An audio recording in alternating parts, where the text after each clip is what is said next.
जय श्री राम। देखिए, हमारे प्रधानमंत्री श्री नरेंद्र मोदी जी अभी तक के बहुत अच्छे प्रधानमंत्री साबित हुए हैं। उन्होंने क्या किया, लगातार रोड पे रोड बनवाए जा रहे हैं, लगातार ट्रेन पे ट्रेन चलवाए जा रहे हैं, क्योंकि इनको भी पता है और हमको भी पता है कि अगर जिस देश में एक जगह से दूसरी जगह जाना जितना आसान होगा, उसकी तरक्की उतनी ही अच्छी होती है। इसीलिए क्या करें, नरेंद्र मोदी जी देखा जाए तो सड़कें पे सड़कें बिछवाए जा रहे हैं, कभी ये हाईवे कभी वो हाईवे बनवा लगातार बनते जा रहे हैं। इसी में ही देखोगे तो भारत में क्या होने वाला है, बहुत जल्द बुलेट ट्रेन भी चलने वाली है, पर अभी इस साल के अंत तक हाइड्रोजन ट्रेन भारत में आने वाली है।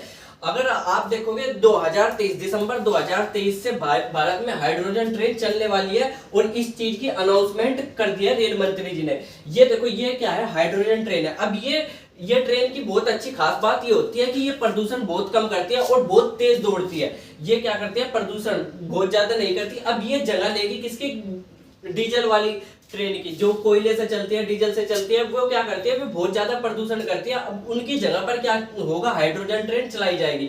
इनका फायदा यह है कि ये प्रदूषण नहीं करती। अब ये कहां पर चलाई जाएगी उसके बारे में देखते हैं। अगर आप देखोगे तो हमारे देश में अलग अलग टाइप की पटरियां पाई जाती है। आपने फैक्ट वीडियो में अक्सर देखा होगा कि पटरी का साइज एक ही बताया जाता है, या आपने भी नॉर्मली एक ही जितनी पटरी देखी होगी, पर ऐसा नहीं होता। भारत में पटरियां बहुत अलग अलग टाइप की होती है। अगर ये देखोगे तो ये पटरी चौड़ी है और ये पटरी क्या है, थोड़ी छोटी है। इस छोटी वाली पटरी को बोला जाता है नैरो गेज। नैरो गेज ये पटरियां पाई जाती है ज्यादातर हिमालय जैसे स्टेट पर, जहां पर पहाड़ होते हैं, जहां पर बड़ी पटरी बनाना संभव नहीं होता, उस जगह पर क्या कर दिया जाता है, ट्रेन को चलाने के लिए छोटी पटरियां बनाई जाती है।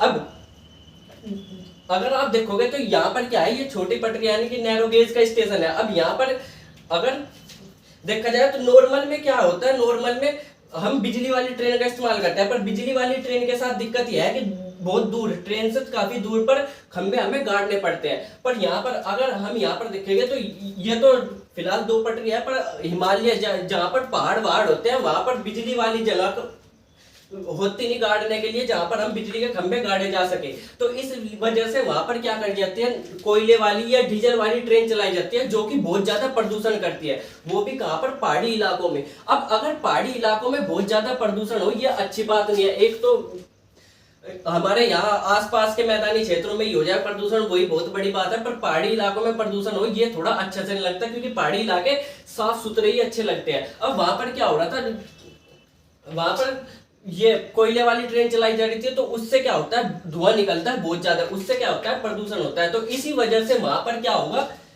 ये देखो, ये क्या है, थोड़ी छोटी छोटी है, इसी को नैरो गेज कहा जाता है। अब वहां पर क्या होगा, बुलेट ट्रेन हाइड्रोजन ट्रेन चलाई जाएगी, और इसका फायदा क्या होगा कि वहां पर प्रदूषण नहीं होगा। अब इसका एक और फायदा है कि अगर आप देखोगे,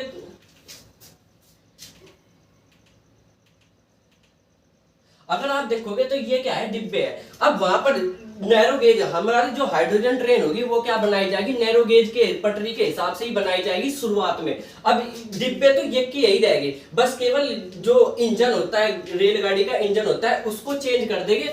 और उसको चेंज करने से क्या होगा कि हमारा कॉस्ट बहुत कम हो जाएगा, हमें पूरी ट्रेन को एक्सचेंज करने की जरूरत नहीं पड़ने की। केवल क्या करेंगे, हम इंजन को चेंज कर देंगे और उससे ही क्या हो जाएगी, हमारी हाइड्रोजन ट्रेन तैयार हो जाएगी। अब देखते हैं हाइड्रोजन ट्रेन काम कैसे करती है। हाइड्रोजन ट्रेन में क्या होता है कि ये तो हो गया इंजन। अब हाइड्रोजन ट्रेन में इस जगह पर, इसको हाइड्रोजन टैंक बोलते हैं, यहाँ पर हाइड्रोजन रखी जाती है। यहाँ पर क्या रखी जाती है, हाइड्रोजन रखी जाती है, और इसको बोलते हैं फ्यूल सेल। अगर आपने केमिस्ट्री वाले स्टूडेंट हो तो आपको पता होगा कि हाइड्रोजन और ऑक्सीजन मिलकर क्या बनता है, पानी बनता है, और एनर्जी निकलती है। क्या होगा, जब हाइड्रोजन ऑक्सीजन से मिलेगा तो पानी बन जाएगा, और क्या होगा, एनर्जी। अब एनर्जी निकलेगी, अब उसी एनर्जी को हम क्या कर लेते हैं, स्टोर कर लेते हैं। यहाँ से हाइड्रोजन मिली, हाइड्रोजन हम क्या कर लेंगे, इसमें भर के रखेंगे, और ऊपर से क्या होगी, ऑक्सीजन तो जाहिर सी बात है सारी जगह होती है। आप भी किस में ले रहे हो सांस, ऑक्सीजन में। आप जहां पर भी लेटकर बैठकर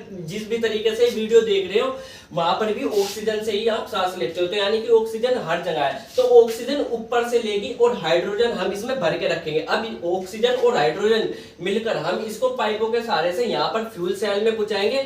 अब इस फ्यूल सेल में क्या होगा, दोनों हाइड्रोजन और ऑक्सीजन मिलेंगे। अब मिल करके क्या बन जाएगा, पानी बन जाएगा, और एनर्जी निकलेगी, एनर्जी। अब उस एनर्जी, जो एनर्जी निकलेगी उसको हम, इसके नीचे क्या है, बैटरी लगा रखी है, लिथियम आयन की बैटरी। अब उस बैटरी में क्या कर लेंगे, उसको सेव कर लेंगे। जैसे आप इन्वर्टर के तौर पे देखते हो ना, बैटरी में सेव कर लेते हैं ऊर्जा को। अब इसी तरीके से जो एनर्जी होगी उसको बैटरियों में सेव कर लेंगे और उस बैटरी से ये क्या चलेगी, हाइड्रोजन ट्रेन चलेगी। अब इसके बहुत सारे फायदे हैं। पहला फायदा तो यही है कि प्रदूषण नहीं होगा। भारत में क्या होगा, ऐसी जगह पर जहां पर ट्रेन चल रही है अभी कोयले वाली, वहां का प्रदूषण कम हो जाएगा, ठीक है। अब दूसरा, इसकी रफ्तार भी उनसे बहुत तेज है। ये 140 किलोमीटर पर घंटे की रफ्तार से दौड़ सकती है, जबकि वे इतनी तेज नहीं दौड़ पाती। तो यानी कि अगर आप देखोगे तो रफ्तार ज्यादा तेज होगी तो दूरी तय करने में थोड़ा कम समय लगेगा।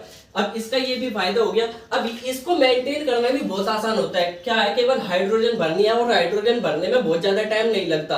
अब उसको क्या करो, कोयले, एक जना कोयले डालने वाला चाहिए। अब फ्यूल वाला हो तो फ्यूल वाले में भी क्या होता है, बहुत ज्यादा टाइम लग जाता है फ्यूल भरने में। पर इसमें हाइड्रोजन, इसको हटाया और इसको क्या कर लिया, तैयार कर लिया, बहुत जल्दी तैयार हो जाती है। इसका ये भी फायदा है। तो अगर आप देखोगे तो इसके फायदे ही फायदे हैं, नुकसान नहीं है।